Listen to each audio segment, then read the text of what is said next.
नमस्कार। Corona update सम्बन्धी विशेष कार्यक्रममा यहाँलाई हार्दिक स्वागत छ। म हुँ प्रकाश गिरी।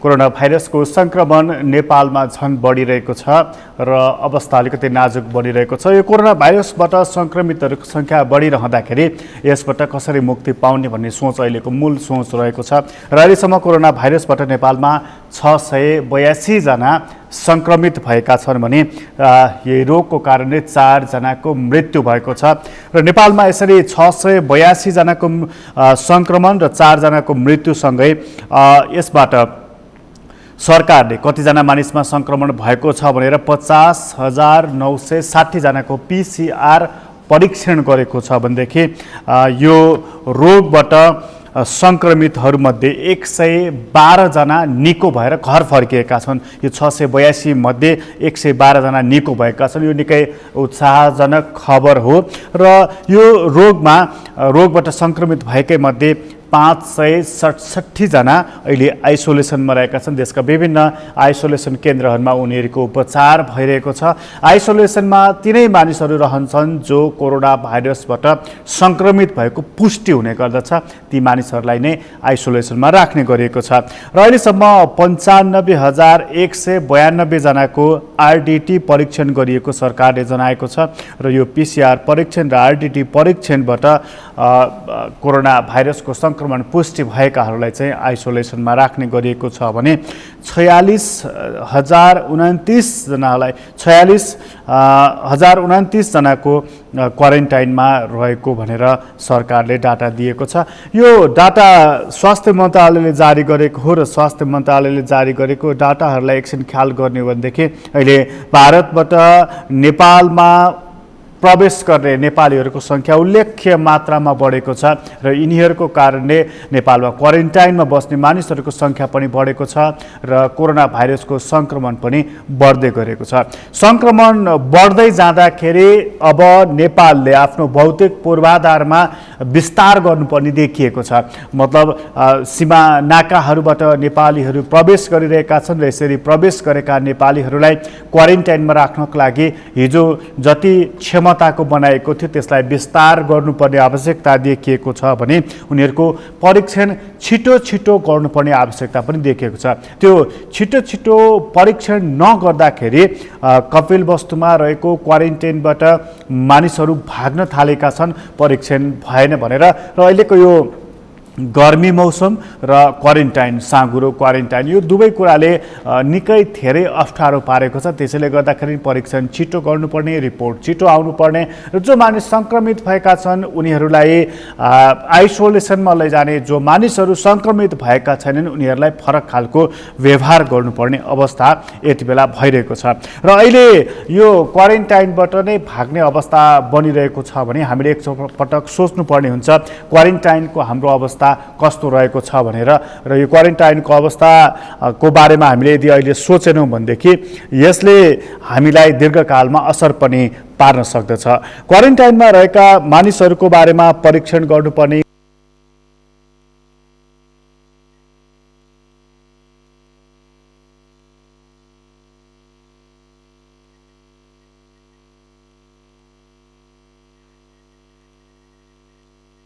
कोरोना भाइरसबाट संक्रमित भएका व्यक्तिहरूको बारेमा हामीले कुराकानी गरिरहेका छौँ। अहिलेसम्म 682 जना मानिसहरू संक्रमित भएका छन् र 4 जनाको मृत्यु भएको छ र एकछिन हामी कपिलवस्तुतर्फ लाग्नेछौँ। कपिलवस्तुमा हाम्रा सहकर्मी रमेश मिश्रा हुनुहुन्छ र उहाँसँग हामी कुरा गर्नेछौँ। रमेशजी, हजुर प्रकाशजी, अब यो कपिलवस्तुमा रहेको क्वारेन्टाइनमै रहेका व्यक्तिहरू पनि भागेको भन्ने खबर हामीले सुनिरहेका छौँ।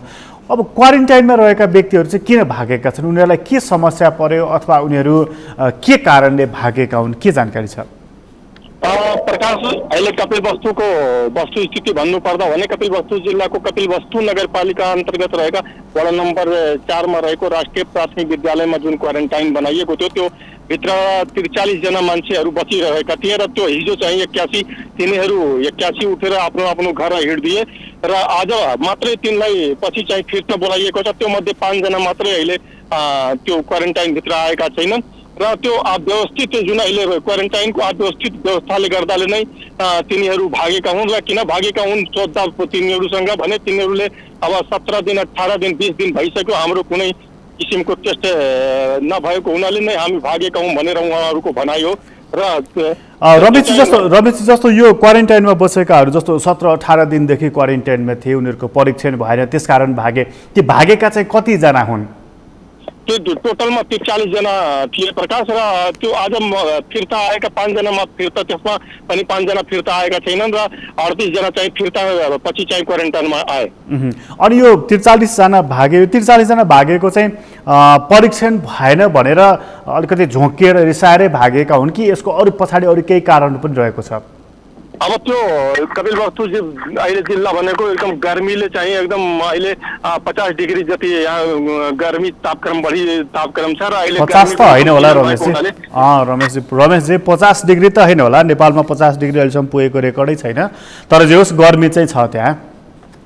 गर्मी सरी त्यसमा अलिकति मैले बढी नै बोलिदिएँ। र 50 डिग्री नभए पनि अहिले गर्मीको सिजन छ र गर्मी धेरै भएको हुनाले त्यो कर्कट पाताको छाना भएको हुनाले त्यहाँ एकदम बढी गर्मी भएको हो र त्यो भित्र चाहिँ अव्यवस्थित व्यवस्थापनको कारणले नै तिनीहरू भागेका हुन् सरकारजी। अनि जस्तो अब यो उनीहरू गर्मी भयो, परीक्षण पनि भएन अनि भागे, त यो 17-18 दिनसम्म अनि क्वारेन्टाइनमा रहेको मानिसको त परीक्षण त गर्नुपर्छ नि, परीक्षण चाहिँ किन नगरिएको रहेछ नि?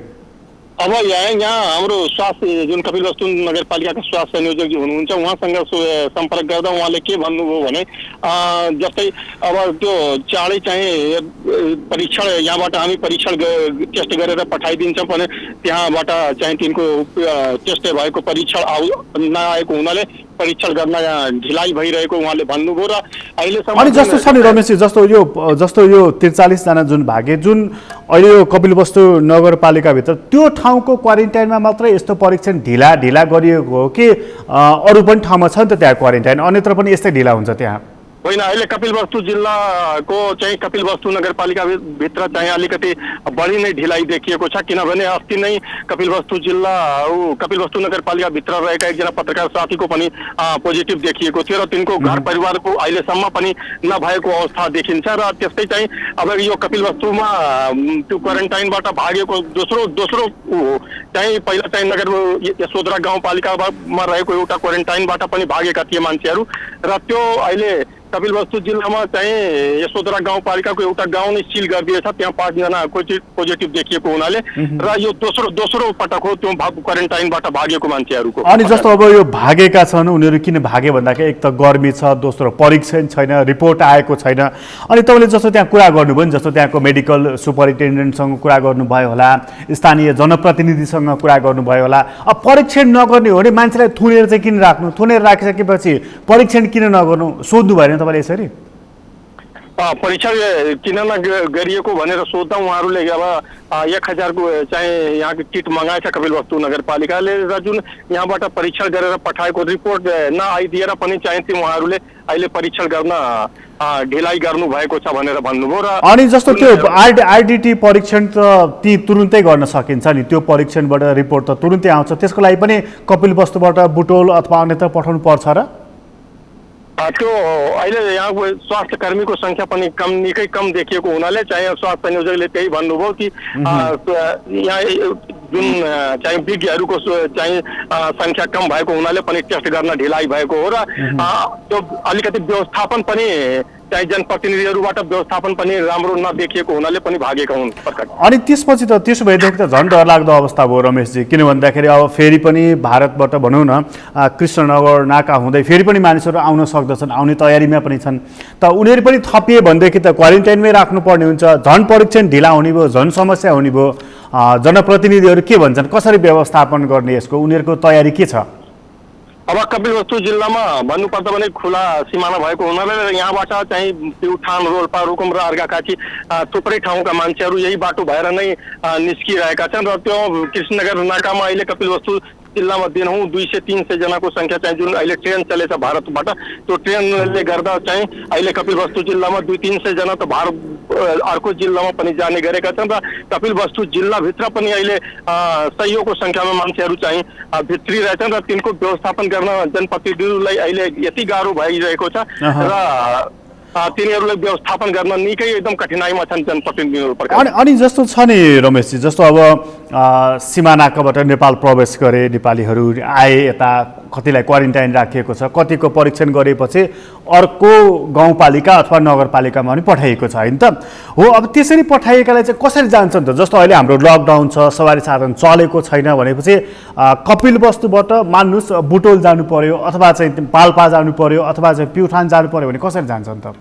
जुन कपिलवस्तुको अहिले मुख्य नाका कृष्णनगर हो, कृष्णनगर र दोस्रो नाका मर्यादपुर, दुईटै नाकामा के हुन्छ भने भारतको बम्बई, दिल्ली, पन्जाब आदि त्यहाँ ठाउँबाट आएका जुन मान्छेहरू बार्डरमा जम्मा हुन्छन् र त्यसपछि कुन पालिकाका हुन्, कुन जिल्ला र कुन पालिकाका हुन् तिनीहरू, त्यो पालिकाको पत्ता लगाएर यहाँको स्थानीय प्रशासनले चाहिँ त्यहाँको प्रमुखसँग कुरा गरेर उनले आफ्नै गाडी ल्याएर अनि तिनलाई रिसिभ गरेर आफ्नो जिल्ला लैजान्छन्, पालिकाको क्वारेन्टाइनमा राख्ने गरेका छन् प्रकाशजी। भनेपछि आन्तरिक रूपमा लैजानको लागि चाहिँ कपिलवस्तुबाट कुन ठाउँसम्म जाने हो त्यहाँसम्मको चाहिँ सवारी साधन चलाइएको छ। यसको मतलब त त्यहाँ लकडाउन त नाम मात्रकै होला, किनभने मान्छे आएका पनि छन्, गाडी पनि चलेको छ, ओहोर दोहोर पनि छ, व्यवस्थापन पनि गर्न कठिन छ भनेपछि त लकडाउन त देखावटी मात्रै भएको होला त्यसैदेखि हैन? त्यस्तो अब हाइवेमा त गाडी नै रहेको छ र बोर्डरबाट चाहिँ कुन ठाउँमा तिनको घर छ त्यो सम्म पुर्याउनको लागि आफै चाहिँ त्यहीबाट व्यवस्थापन गरेर चाहिँ गाडी ल्याएर अनि त्यो बाटोमा त्यस्तो त गुडिरहेको देखिन्छ प्रकाशजी। अनि त्यो बोर्डरबाट चाहिँ नेपाल प्रवेश गरेका नेपालीहरू जो भारतबाट लामो यात्रा गरेर आएका छन् उनीहरूको भनाइ चाहिँ के छ? यहाँको व्यवस्थापन देखेर उनीहरू के भन्छन्? सरकारको कामबाट कति खुसी छन्? के भन्छन् उनीहरू चाहिँ?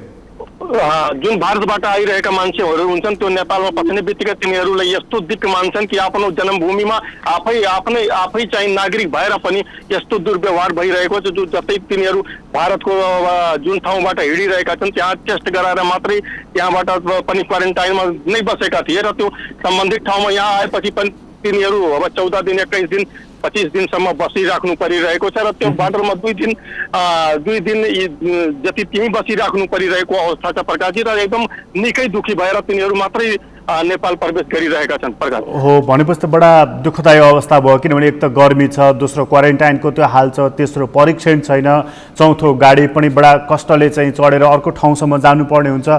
यो कुराले चाहिँ जस्तो अब व्यवस्थापन गर्न त कठिन भयो, त्यहाँ जनप्रतिनिधिहरू चाहिँ के भन्छन्? यो त झन् दिनदिनै थपिन्छ, यो थपिने चापलाई उनीहरूले कसरी व्यवस्थापन गर्नेछन्? उनीहरूले केही योजना बनाएका छन्, केही भनेका छन् तपाईँलाई?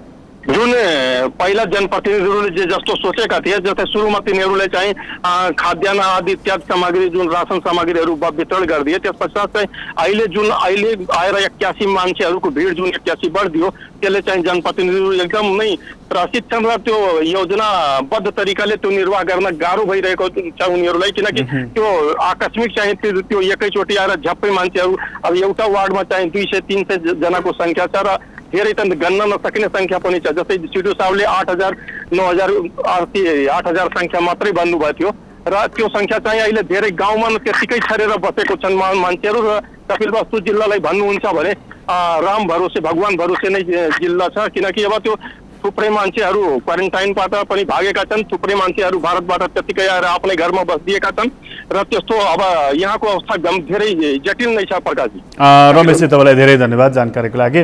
हाम्रा सहकर्मी रमेश मिश्र हुनुहुन्थ्यो कपिलवस्तुबाट। कपिलवस्तुको अवस्था अलिकति नाजुक देखिँदै गएको छ, किनभने भारतबाट नेपाल प्रवेश गर्नेहरूको सङ्ख्या पनि उत्तिकै बढिरहेको छ। दिनमा झन्डै 200-300 मानिसहरू कृष्णनगर नाका हुँदै प्रवेश गरिरहेका छन् र नेपाल प्रवेश गरेकाहरूलाई उनीहरूले कपिलवस्तु नगरपालिकाभित्र रहेको क्वारेन्टिनभित्र राखिएको छ। तर त्यहाँ अवस्था कस्तो रह्यो भने 3 हप्तादेखि क्वारेन्टाइनमा बसेका मानिसको पनि परीक्षण भएको छैन। 3 हप्ता भयो परीक्षण भएको छैन। यो बडा सुन्दाखेरि नै अनौठो लाग्ने खालको कुरा रहेको छ र यो 3 हप्तादेखि परीक्षण भएको छैन।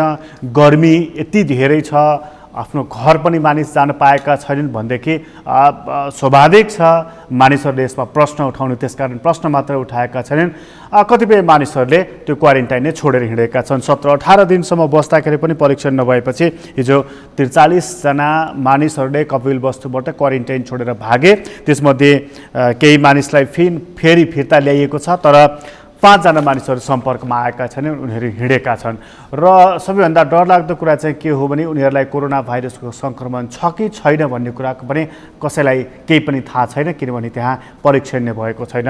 र यो अवस्थाले हामीलाई अलिकति अप्ठ्यारो पार्दछ। र यो अप्ठ्यारो कतिसम्म पार्दछ भने एक व्यक्तिलाई मात्रै कोरोना भाइरसको सङ्क्रमण यदि रहेछ भने यो क्वारेन्टाइनकै अवधिभित्र एक व्यक्तिबाट अर्को व्यक्तिमा सर्न सक्ने खतरा पनि उत्तिकै रहेको छ। कतै क्वारेन्टाइन नै कोरोना भाइरस सर्ने त्यो केन्द्र त बनिरहेको छैन, हामीले सोच्नुपर्ने बेला पनि भएको छ। र नाम मात्रको क्वारेन्टाइन बनाएर पनि काम छैन। त्यसले त झन् के गर्छ, एक व्यक्तिबाट अर्को व्यक्तिलाई कोरोना सार्ने काम मात्रै गर्दछ र त्यसले झन् बढी सङ्क्रमण फैलाइदिन्छ। यसलाई हामीले सोच्नुपर्ने हुन्छ र क्वारेन्टाइनको सङ्ख्या बढाउने, त्यसको आकार बढाउने यो कुरातर्फ पनि सोच्नुपर्ने हुन्छ।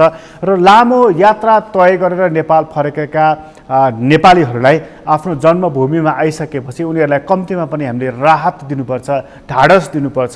बोर्डरभित्र छिर्ने बित्तिकै उनीहरूलाई तनाव दिन थाल्यौँ भनेदेखि त्यहीँबाट नै उनीहरू आक्रोशित हुन थाल्नेछन् र त्यहीँबाट नै उनीहरूको निराशा छाउन थाल्नेछ। त्यो कुराले कति पनि सन्देश राम्रो दिँदैन। सन्देश राम्रो दिने खालको काम पनि हामीले गर्नुपर्दछ। र अब सीमावर्ती क्षेत्रमा रहेका जिल्लाहरूमा क्वारेन्टाइनको स्थिति अलिकति राम्रो बनाउनु पर्ने र त्यो सङ्ख्या बढाउनु पर्ने अवस्था पनि देखिन थालेको छ। यो खबर कपिलवस्तुको थियो। कपिलवस्तुपछि हामी एकछिन पर्सातर्फ लाग्नेछ। पर्सामा त्यहाँको नेतृत्व गरिराख्नु भएको सुरक्षा निकायको एसपी गङ्गा पन्त हामीसँग हुनुहुन्छ। एसपी साहब, यहाँलाई स्वागत छ सगरमाथा टेलिभिजनमा।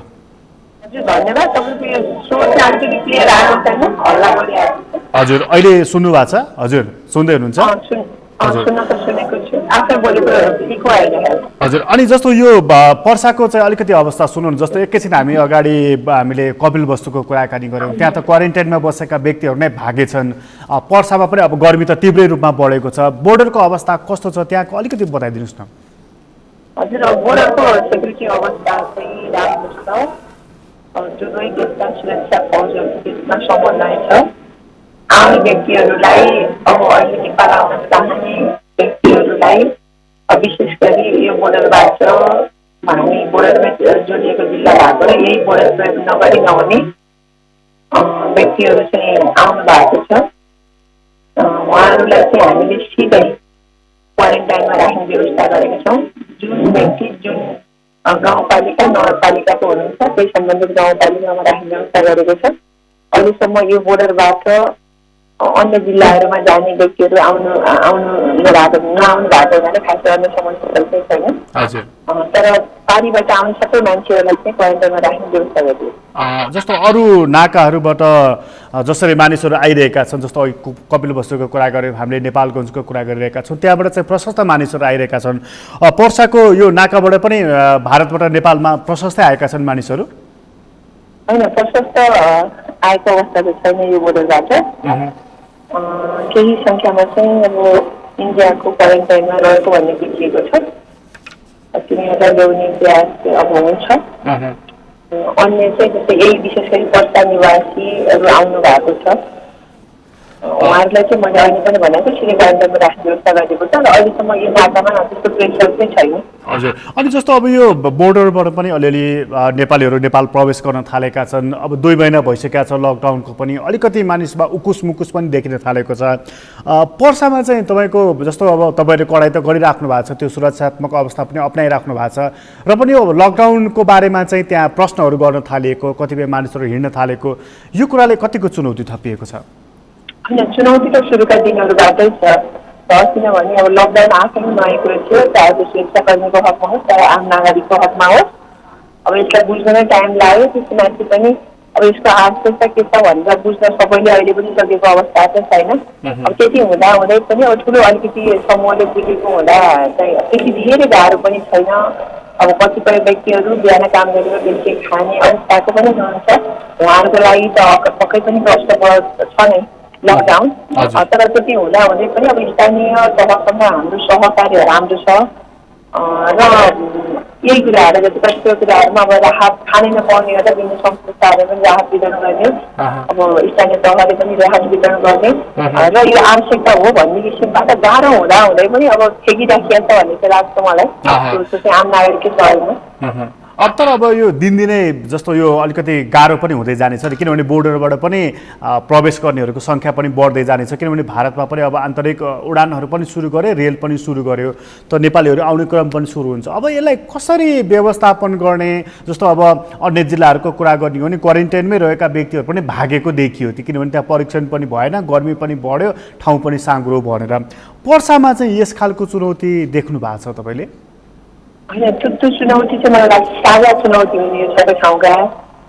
अब हामीले व्यवस्था गरेका क्वारेन्टाइनको पनि फेरि कस्तो हुँदो रहेछ भने अब विशेष गरेर स्थानीय तहले अथवा के भनौँ सरकारले व्यवस्था गरेको क्वारेन्टाइनहरू मान्छेको एक्सपेक्टेसन जो बस्नुहुन्छ उहाँको एक्सपेक्टेसन पनि त्यहाँ सबै एकदम 5 स्टार का सुविधाहरू होस् भन्ने खालको त्यसको छाइपन राखेको चाहिँ देखिन्छ होइन। त्यही कारणले पनि सबै गुनासो मात्रै गरिराख्ने, अब कामहरू नहुने, फेरि जो क्वारेन्टाइनमा बस्नु भएको छ उहाँहरू बिरामी भइराखेको अवस्था त होइन नि त। त्यही कारणले उहाँहरूको एक्सपेक्टेसन चाहिँ बढी हुने, अब त्यो किसिमको सुविधाहरू चाहिँ पक्कै पनि राज्यले दिन सक्ने अवस्थाहरू हुँदैन र त्यसले उकुस मुकुसको अवस्थाहरू पनि ल्याउँछ, धार्मिक समस्याहरू पनि आउँछन्। पर्सा जिल्लाको हकमा हाम्रो क्वारेन्टाइनबाट नभए पनि चाहिँ आइसोलेसनमा चाहिँ 2 दशमलव दिन हाल्नु भएको थियो, सायद उहाँले बुझ्नु भएको पनि थिएन होला, सायद उकुस मुकुस एक किसिमको मान्छेले आफ्नो एउटा फ्रिडम गुमाएको अवस्था आइसोलेसनमा बस्दाखेरि अनि ती समस्याहरू देख्नु। तर अब त्यसका लागि चाहिँ अब सुरक्षा खटाउनेदेखि लिएर काउन्सिलिङका कुराहरू पनि पछिल्लो समयमा गरिएको होला। अब मलाई लाग्छ यी समस्याहरू आउँदा पनि असाध्य समस्या नै आउन सक्दैन भनेर एकदमै त्यो प्रकाश गर्न सक्ने अवस्था त हुँदैन। तर सकेसम्म यसलाई न्यूनीकरण गर्ने हो, त्यो प्रयासमा चाहिँ अब सुरक्षा निकाय लगायत सबै अब जो चाहिँ यो पार्टमा समाउनुहुन्छ उहाँहरू सबैको चाहिँ योगदान छ भन्ने मलाई लाग्छ। हाम्रो व्यवस्थापन त्यसरी गरेका छौँ। अब जस्तो अब अहिले अर्को चुनौती थपिएको भनेको चाहिँ अब जस्तो फ्रन्ट लाइनमा रहेको भनेको त सुरक्षाकर्मी पनि हो, उहाँहरूलाई पनि सङ्क्रमण देखिन थालेको छ। तपाईँहरूले चाहिँ अब जस्तो अब भारतबाट आउनेहरूको सङ्ख्या पनि बढेको छ, हामी कहाँ सङ्क्रमणको दर पनि बढेको छ, सुरक्षाकर्मीहरू फ्रन्ट लाइनमा झन् बढी कठिन पर्ने अवस्था पनि देखिएको छ। अब कसरी जोगिने, यसलाई कसरी व्यवस्थापन गर्ने, कोरोना भाइरसको सङ्क्रमणबाट जोगिनको लागि के उपाय अप्नाउने, के गरिराख्नु भएको छ तपाईँहरूले? हजुर, विशेष गरी अब म जहाँ टाढो छु पर्सा जिल्ला, त्यहाँ पनि एकदमै सङ्क्रमणको अवस्थाहरू थियो, ओपन बोर्डर छ, च्यालेन्ज पनि बढी छ र अब अहिले चाहिँ अब इन्डियाबाट नेपाली दाजुभाइहरू दिदीबहिनीहरू पनि आउने क्रम चाहिँ सुरु भएको छ। त्यही कारणले पक्कै पनि च्यालेन्जेसहरू छन्। अब त्यति हुँदा हुँदै पनि फ्रन्ट लाइन एजेन्ट सुरक्षा निकायमा पनि अब नेपाल प्रहरी सबैभन्दा पहिला हरेक समस्यामा जिम्नुपर्ने पुग्नुपर्ने भएको हुनाले अझै बढी नेपाल प्रहरी का सदस्यहरू बढी सङ्क्रमणको खतरामा हुन्छन् भन्ने कुरा बुझेर नै हामीले एउटा त प्रहरीभित्र पनि सचेतनालाई अलिकति बढाउने प्रयास गऱ्यौँ र हामीले व्यक्तिगत सुरक्षाका उपायहरू जस्तै अब पक्राउ पर्दा पनि हामीसँग अन्य इक्विपमेन्ट नहुँदा पनि हामीसँग अब एउटा युनिफर्मकै पाटो लाठीको डिस्टेन्समा रोक्ने, अनि पक्राउ गर्दा पनि लाठीको प्रयोग गर्ने, त्यसै गरी अब व्यक्तिगत सुरक्षा गर्ने जस्तै साधनहरू अब पन्जा चाहिँ मास्कको चाहिँ अब एकदम पुरा चाहिँ प्रयोग गर्ने, अनि त्यसपछि अब हामीले आफ्नो व्यक्तिगत स्वास्थ्यका कुरालाई ध्यान दिने र ब्यारेकमा पनि अब हामी त ग्रुपमा बस्ने ग्रुपमा खाने भएको हुनाले त्यो मतलब सरसफाइ कुराहरू भान्साका सरसफाइदेखि ब्यारेकका सरसफाइ, ब्यारेकमा डिस्टेन्स मेन्टेनको कुराहरूलाई नै ध्यान दिएका छौँ र कतिपय अवस्थामा अत्यावश्यक अब जस्तो एकदमै अब कतिपय ठाउँमा त हामी अनोइङली एक्सपोज भएको अवस्थाहरू हुन्छ सुरक्षाकर्मीहरू, तर कतिपय चाहिँ अब जस्तो प्रि प्लान गरेर जान सक्ने ड्युटीहरूमा पिपिई लगाउने होइन, ती कुराहरू सबै हामीले गरेका छौँ र कतिपय अवस्थामा एम्बुलेन्समा ल्याउने जस्तै कुनै पनि व्यक्ति सङ्क्रमित भइसकेपछि अथवा क्वारेन्टाइनमा राख्नुपर्छ, फेरि सङ्क्रमण हुनसक्छ, सम्भावित चाहिँ सङ्क्रमित व्यक्ति हुनसक्छ भन्ने लागेपछि उनीहरूलाई अब एम्बुलेन्समा हालेर ल्याउने काम पनि प्रहरीले गरिरहेको छ। त्यस अवस्थामा हामीले उहाँहरूलाई नसकिकन चाहिँ अन्य व्यवस्थाहरू अप्नाएर अनि हाम्रा आफ्नै सवारी साधनद्वारा स्कट गरेर एम्बुलेन्सले ल्याउने व्यवस्था पनि गरेका छौँ र हामीले सक्दो र मिलेसम्मको चाहिँ एउटा प्रिकसन चाहिँ लिएको अवस्था छ। त्यही कारणले अहिलेसम्म पर्सा जिल्लामा चाहिँ हामी यति उच्च जोखिमको क्षेत्रमा भएर पनि प्रहरी कर्मचारीहरू सकुशल छन्। हजुर भन्न सक्ने अवस्था छ। यो सचेतनाले गर्दाखेरि नै तपाईँहरू अलिक सुरक्षित हुनुहुन्छ। तर अब यतिन्जेलसम्म तपाईँहरूले जुन भोग्नु परेको चुनौती जस्तो यति धेरै सचेतना अपनाउँदाखेरि पनि भोग्नु परेको चुनौती चाहिँ के हो? जस्तो कसैले सहयोग गरिदियो भनेदेखि तपाईँहरूको चुनौती अलिकति कम हुने प्रकारको चाहिँ के देख्नुभयो, के भोग्नुभयो, अनुभव के रह्यो? हजुर, विशेष गरी सुरुका दिनहरूमा चाहिँ लकडाउनलाई पनि एउटा चाहिँ आन्दोलन जस्तो गरेर लिइदिने, अब यस्तो कर्फ्यू जस्तो गरेर लिइदिने, अलिकति प्रहरीको मुभमेन्ट होला त्यो ठाउँमा चाहिँ मान्छेहरू भेला जम्मा नभइदिने, ननिस्किदिने, अलिकति प्रहरी आफ्नो आँखा अगाडि नहुने बित्तिकै सडकमा निस्किने, ग्रुपमा बस्ने, ती कुराहरू पनि देखिएको थियो। र यसको चाहिँ एउटा कारण चाहिँ अब मान्छेलाई सचेतनाको लेभल कम भयो कि भन्ने बुझेर र अहिले हामीले पछिल्लो समयमा यहाँका रेडियो कर्मीहरूसँग, रेडियोका सञ्चार माध्यमहरूसँग हामीले सहकार्य गरिरहेका छौँ अहिले। किनभने मान्छेहरू घरमा बसिराख्ने, ग्रुपमा बस्दा पनि अब गाउँ गाउँमा अब यहाँ त घरका बनावटहरू पनि त्यस्तै छ, घरभित्रै मात्रै बस्न पनि सम्भव छैन र मान्छेहरू फेरि यहाँ चाहिँ अब अलिकति जनसङ्ख्याको चाप पनि बढी छ र एउटै घरमा बढी बच्चाबच्चीहरूको पनि सङ्ख्या पनि बढी हुने, एउटा एकैजनाको 6 र 7 बच्चाहरू पनि देखेँ मैले। त्यही कारणले सबै कुरालाई मध्यनजर गरेर र उनीहरूको पहुँचमा भएको भनेको अब अहिले सबैको हातमा मोबाइल त छ र रेडियो सुन्ने चाहिँ बढी बुझिएको हुनाले अहिले रेडियोसँग नै सचेतना फैलाउनको लागि सहकार्य हामीले गरेका छौँ।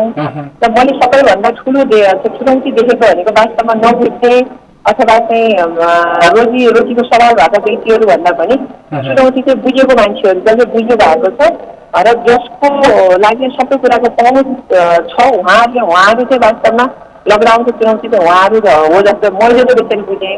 मैले किन यो भन्न खोजेको भने जस्तै तपाईँ मानव तपाईँ मिडियाकर्मी हुनुहुन्छ, सञ्चारकर्मी हुनुहुन्छ, अनि सञ्चारकर्मीसँग तपाईँसँग एउटा एक्सेस छ, तपाईँसँग पासको युज गर्नुहुन्छ, त्यसको दुरुपयोग गरिदिनुहुन्छ। त्यसै गरी सुरक्षा निकायका पनि सबै व्यक्ति ड्युटी नहुँदा पनि उनीहरूलाई कसैले रोक्दैन, उनीहरू चाहिँ सवाल साधनहरू प्रयोग गरिदिने अथवा हिँडिदिने। त्यसै गरी अब जोसँग पहुँच छ, अब अहिले हामीले इसेन्सियल उद्योग भनेर राखेका अब औषधि उद्योग, मेडिसिनमा काम गर्ने, अब बैङ्कका कर्मचारीहरू, ब्याङ्क खुला हुन्छ, ब्याङ्कमा अनि त्यसपछि आउनुपर्ने व्यक्तिहरू अत्यावश्यक ती कुराहरू छन् नि। अनि त्यसपछि अब खाद्य उद्योगका कुराहरू अब जोसँग चाहिँ सरकारले अति सेन्टर भनेर राखेको छ अथवा उनीहरूले सजिलै आवाज गर्न पाउँछ, उनीहरूको चाहिँ अधिकतम चाहिँ मुभमेन्टहरू देखिँदैन क्या। अनि त्यसले गर्दा आम नागरिकलाई चाहिँ यो त एकदमै उनीहरूले नर्मल अवस्था फिल गर्ने, किन बाटोमा तपाईँले मान्छे हिँडेर देख्नुहुन्छ म पनि हिँड्न पाउँदो रहेछ भन्ने हुनसक्छ नि त। अनि त्यस्तो अवस्था चाहिँ मैले देखेँ। त्यो बेला अहिलेको हाम्रो बुझाइ चाहिँ मान्छेले कुनै पनि हिसाबबाट कम्प्रोमाइज गर्न नचाहने र पहिलाको नर्मल अवस्थाको जस्तो फ्रिडमै खोजिदिने र अलिकति जस्तो प्रहरीले चाहिँ अलिकति पढाइ गर्यो भने मान्छेले चाहिँ अब आफ्नो डिग्निटी, आफ्नो रेस्पेक्टमा चाहिँ कमी भयो भनेर महसुस गरिदिने अनि प्रहरीको मनोबल गिराइदिने। तपाईँको अब जस्तो अब अहिलेको एकदमै महत्त्वपूर्ण पाठ भनेको स्वास्थ्य कर्मी हो नि त। स्वास्थ्य कर्मी चाहिँ एउटा सर्टेन अवस्थामा उहाँले प्रिकसन लिन सक्नुहुन्छ, तर सबैभन्दा फ्रन्ट लाइन एजेन्सी भनेको नेपाल पुलिस हो। हामीले चाहेर पनि कतिपय अवस्थामा एक्सपोज नचाहेर पनि एक्सपोज हुनुपर्ने अवस्थाहरू हुन्छ होइन। अनि त्यसपछि सबैले आफ्नो इम्पोर्टेन्स देख्ने, मैले उदाहरण दिन मात्रै खोजेको यो कुरा।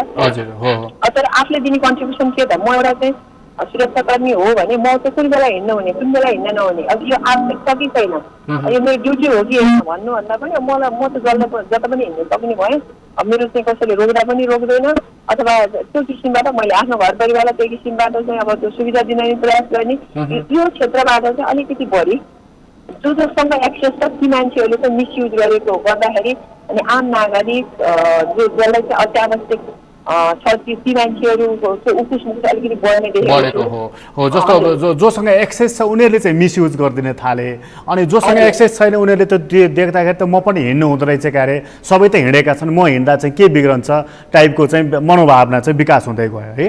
हजुर हजुर यो चाहिँ वास्तवमा चुनौती नै मैले त अरू केही देखाएको छैन, यो नै चुनौती हो। हुन त अब चुनौती त थुप्रै छन्, अब यी भनेको हाम्रो सुरक्षाकर्मीको लागि तत्कालीन चुनौतीहरू भयो।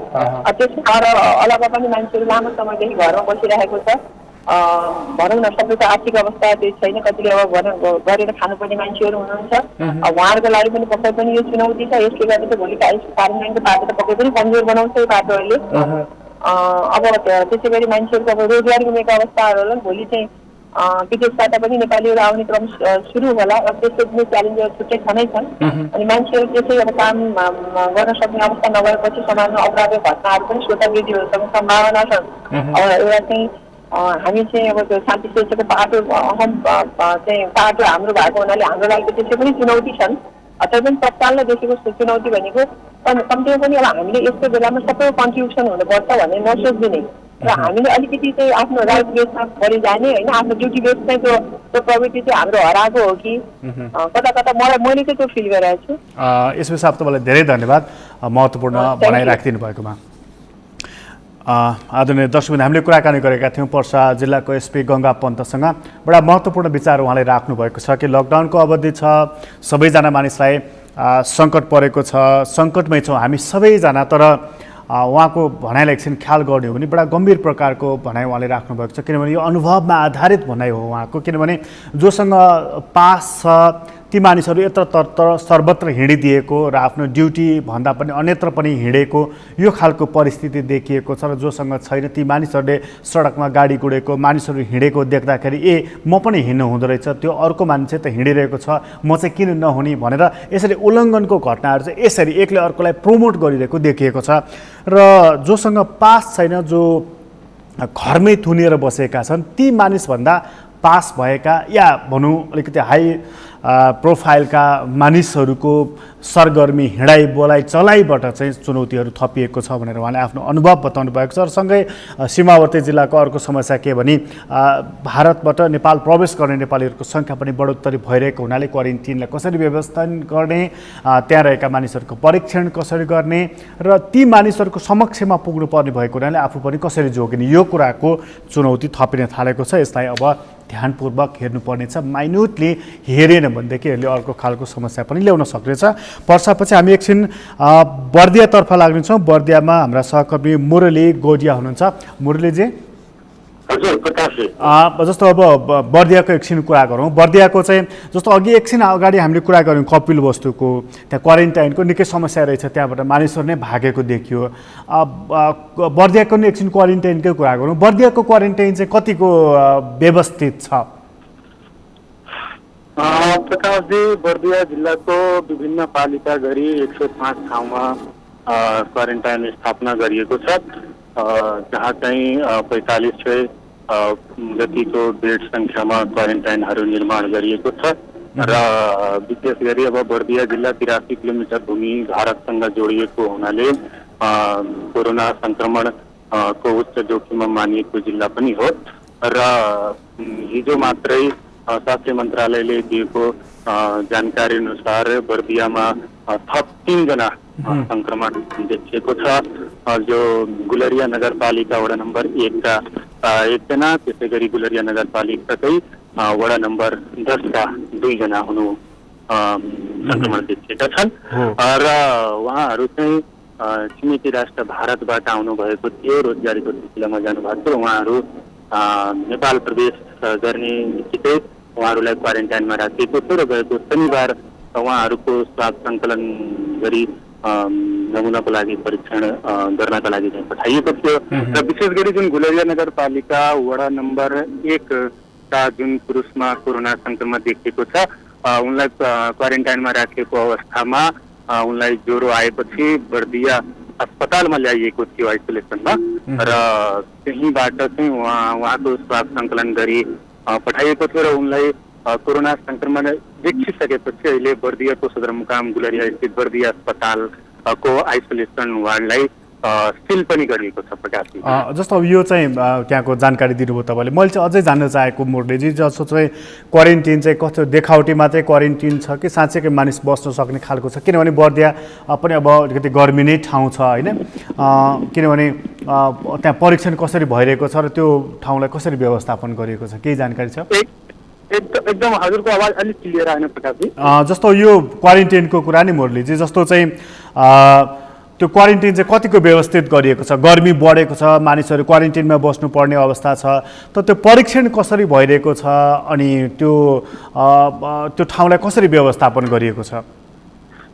यतिखेर बर्दिया जिल्लामा चाहिँ भारतबाट आउनेहरूको सङ्ख्या पनि बढिरहेको अवस्था छ प्रकाशजी। विशेष गरी र उनीहरूलाई चाहिँ क्वारेन्टाइनमा राख्ने गरिएको छ। हिजोसम्मको डाटा अनुसार चाहिँ करिब 1400 जना पछिल्लो समयमा चाहिँ भारतबाट भित्रिएको अवस्था छ भने टोटल अहिलेसम्म 3500 भन्दा बढी जनाको आरडिटी गरिएको छ र 1217 जना जतिको पीसीआर परीक्षण गरिएको छ र उहाँहरूलाई क्वारेन्टाइनमा राखेको छ र पछिल्लो समयमा जुन कोरोना संक्रमण देखिसकेपछि जुन राजापुर नगरपालिका वडा नम्बर 5 की जुन 11 वर्षीय बालिकालाई जुन देखिएको थियो कोरोना, उनलाई चाहिँ दाङ पठाउने बेलामा दाङले नमानेको अवस्था जब सिर्जना भएको थियो त्यति बेला चाहिँ अहिले पछिल्लो समय चाहिँ बर्दिया जिल्लामा आइसोलेसन एउटा कोरोना विशेष अस्पताल नै स्थापना गर्ने चाहिँ कुरो पनि आछ र अहिले समन्वय समितिमा त्यसको लागि पनि तयारी भइरहेको छ भने क्वारेन्टाइनहरू छन् तर कतिपय ठाउँमा के छ भन्दाखेरि सीमावर्ती क्षेत्रका विशेष गरी क्वारेन्टाइनमा आउने क्वारेन्टाइनमा बस्नेहरूको संख्या चाहिँ बढी छ तर पनि त्यहाँ चाहिँ उनीहरूलाई चाहिँ विभिन्न समस्याहरू चाहिँ देखिएका छन् प्रकाशजी। जस्तै त्यहाँ बस्नको लागि विशेष गरी अब जस्तै शौचालयका कुरा सफाई गर्नुपर्ने कुराहरू यस्ता समस्याहरू चाहिँ देखिएका छन् सीमावर्ती क्षेत्रका क्वारेन्टाइनहरूमा प्रकाशजी। मुरलीजी तपाईँलाई धेरै धन्यवाद जानकारीको लागि। हाम्रो सहकर्मी मुरली गोडिया हुनुहुन्थ्यो बर्दियाबाट र बर्दियामा पनि 4 जना व्यक्तिहरू सङ्क्रमित हुनुभएको छ, उहाँहरूको उपचार भइरहेको छ। क्वारेन्टाइन अलि बिस्तारै बोजिलो हुँदै गइरहेको छ किनभने क्वारेन्टाइनमा बस्ने मानिसहरू बिरामी मानिसहरू होइन, उनीहरू स्वस्थ नै हुन् तर उनीहरूलाई रोग लागेको छ कि भनेर शङ्काको आधारमा त्यहाँ राखिएको शङ्का भएर यदि जसलाई क्वारेन्टाइनमा राखिएको छ र जसलाई कोरोना भाइरसको पोजिटिभ देखिएको छ उनीहरूलाई आइसोलेसनमा राख्ने गरिन्छ। यो खालको स्थिति क्वारेन्टाइनको भएको हुनाले त्यसलाई अलिकति व्यवस्थित गरिनुपर्ने, शौचालयदेखि लिएर त्यहाँभित्र बस्ने मानिसको लागि सुविधाको कुराहरू पनि गरिनुपर्ने। हामी कहाँ अलिकति सुविधा भोगी मानसिकता पनि छ, कम्प्लेन गर्ने मानसिकता पनि छ, सँगै झारा टार्ने काम गर्ने मानसिकता पनि हामी कहाँ त्यो पनि रहि नै रहेको छ। त्यसैले गर्दाखेरि केवल क्वारेन्टाइनको नाममा क्वारेन्टाइन एउटा पाल हालेर अनि टिङ्ग त्यही मुनि बस्ने खालको अवस्था पनि क्वारेन्टाइन होइन, त्यो कुरालाई पनि हामीले ख्याल गर्नुपर्दछ। यस्तो गर्मी छ र यसरी लामो यात्रा तय गरेर आएका व्यक्तिहरू पनि छन्, उनीहरूको गुनासो, उनीहरूको दुखेसो र उनीहरूको मर्का, यो दुवै चिजलाई हामीले बुझ्नु पनि पर्दछ। त्यो बुझिएन भनेदेखि उनीहरूको दुखेसो एकातर्फ हुन्छ, हाम्रो व्यवस्थापन अर्कोतर्फ हुन्छ। वास्तवमा उनीहरूको सहजीकरणको लागि नै क्वारेन्टाइन बनाइएको हो, दुःख दिनको लागि बनाइएको होइन। दुःख दिने प्रकारको ठाउँ क्वारेन्टाइन हुनु हुँदैन, रोग सर्ने ठाउँ क्वारेन्टाइन बन्नु हुँदैन र धेरै सुविधा भोगी हुने या डिमान्ड गर्ने खालको ठाउँ पनि क्वारेन्टाइन बन्नु हुँदैन। यो एउटा जानकारी हामी दिन चाहन्छौँ र यसपछि कोरोना अपडेट सम्बन्धी विशेष कार्यक्रम अहिलेको लागि यति नै। कार्यक्रमबाट म प्रकाश क्रीडा बिदा दिनुहोस्। सगरमाथा टेलिभिजन हेर्दै गर्नुहोला। नमस्कार।